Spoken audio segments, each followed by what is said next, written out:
नमस्ते, मैं हूं डॉक्टर निशित भटनागर और इस वीडियो में हम बात करेंगे टोटल नी रिप्लेसमेंट यानी घुटना बदलने की सर्जरी के बारे में।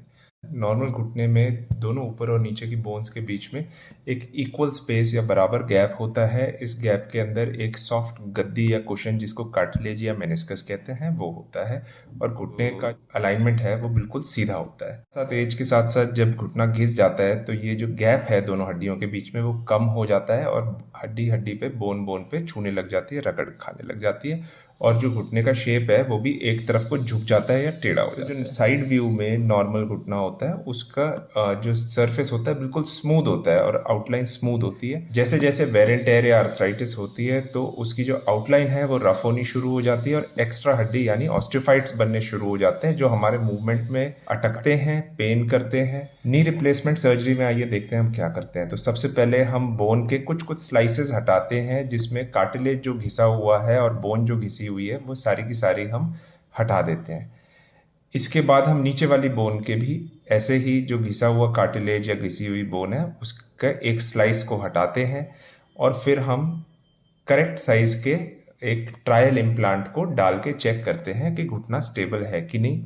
जो नी कैप है मतलब पटेला बोन जो आगे की तरफ होती है वो भी अगर घिसी हुई है तो उसको भी हम रिप्लेस करने की तैयारी करते हैं। ट्रायल इम्प्लांट के साथ हम चेक करते हैं कि सारा स्टेबिलिटी ठीक है। फाइनल इम्प्लांट को फिर हम बोन के सीमेंट से बोन के ऊपर फिक्स करते हैं।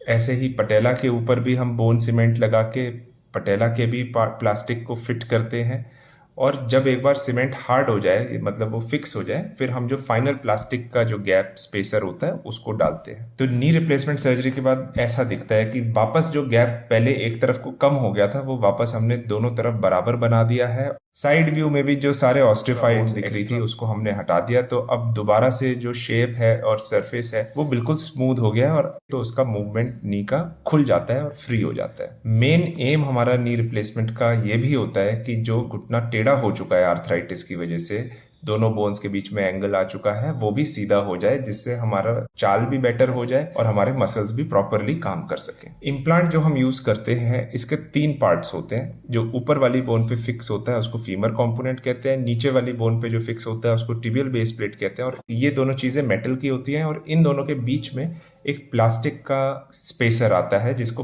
हाईली क्रॉसलिंक पॉलीथिलीन से बनाया जाता है। जो हम इम्प्लांट यूज करते हैं वो मॉडर्न इम्प्लांट है जो डीप फ्लेक्शन या हाई फ्लेक्शन में जाने देता है और स्टेबल है क्योंकि वो सिंगल रेडियस डिजाइन का बना हुआ है। जो टेक्निक हम जिससे सर्जरी करते हैं वो है रिस्टोर टेक्निक, जिसमें first and most important point है कि पेशेंट को मेंटली रेडी होना चाहिए सर्जरी के लिए।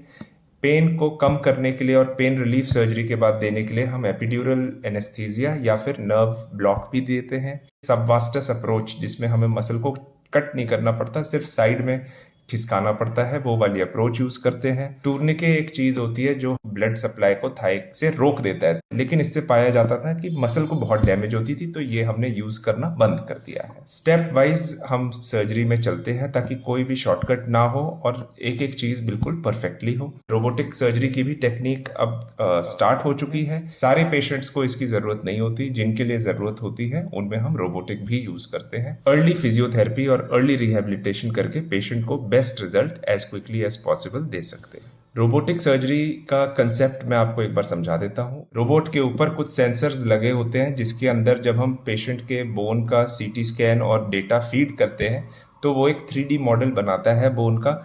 उस 3D मॉडल के बेसिस पे सर्जन अपना प्लानिंग कर सकते हैं कि कौन सी बोन कितनी काटनी है। इसमें ऑपरेशन तब भी जो आपके सर्जन हैं वो ही कर रहे होंगे, रोबोट उनका एक असिस्टेंट का काम करता है। आप स्क्रीन पे भी देख सकते हैं कि जो बोन आपने काटी है कितने थिकनेस की काटी और करेक्टली काटी है। तो नी रिप्लेसमेंट के बाद जो पहले 2 हफ्ते होते हैं उसमें पेशेंट्स को यूजुअली वॉकर से या स्टिक से चलना पड़ता है। चेयर पे बैठने उठने की प्रैक्टिस होती है, वॉशरूम उठने में जाने की प्रैक्टिस होती है और 3-4 सीढ़ी चढ़ने उतरने की हम प्रैक्टिस करवाते हैं। जब 2 हफ्ते पूरे हो जाते हैं और स्टिचेस खुल जाते हैं उसके बाद चलना स्टार्ट कर देते हैं। नी बेंडिंग की प्रैक्टिस भी अच्छे से कर लेते हैं। 1-2 फ्लोर जिसको चढ़ने उतरने की जरूरत है वो भी शुरू कर सकते हैं और घर से बाहर जाना, वॉक करना या घर के छोटे मोटे काम करने की शुरुआत कर सकते हैं। 1.5 महीने से लेकर 3 महीने जब सर्जरी के हो जाते हैं तो नी बेंडिंग पूरी आ जाती है, स्वेलिंग उतर चुकी होती है, स्कार आपका मैच्योर हो जाता है और एक नॉर्मल पेन फ्री लाइफ की तरफ आप बढ़ सकते हैं। आप अपना जो वर्क या ऑफिस है उसको आप रिज्यूम कर सकते हैं वापस। इसमें देखते हैं कि कैसे धीरे धीरे प्रोग्रेसिव इंप्रूवमेंट होती है। तो सर्जरी से पहले देखिए कि कैसे इतनी मुश्किल से हल्का हल्का वजन डाल के ही बिना सहारे के या नहीं चल पा रही हैं। सर्जरी के अगले ही दिन वॉकर के सपोर्ट से इनको कंफर्टेबली वॉक करवाने की प्रैक्टिस शुरू कर दी गई है। अब जब 2 हफ्ते पे स्टिचेस कर खुले हैं उस टाइम पे ये स्टिक से चल रही हैं, अभी भी पूरा वजन नहीं ले पा रही हैं। और जब 6 हफ्ते हो गए हैं सर्जरी को तो इंडिपेंडेंटली विदाउट सपोर्ट अच्छे से चल पा रहे हैं। फर्दर इम्प्रूवमेंट अभी 3 महीने तक आता रहता है।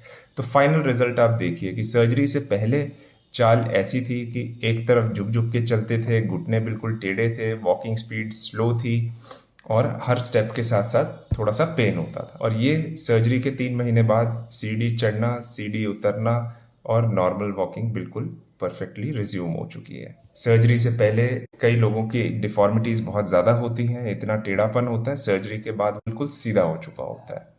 और हमारे ज़्यादातर पेशेंट्स में हम इतनी नी बेंडिंग ले आते हैं वापस कि वो क्रॉस करके या चौकड़ी की पोजीशन में भी कंफर्टेबली बैठ सकें।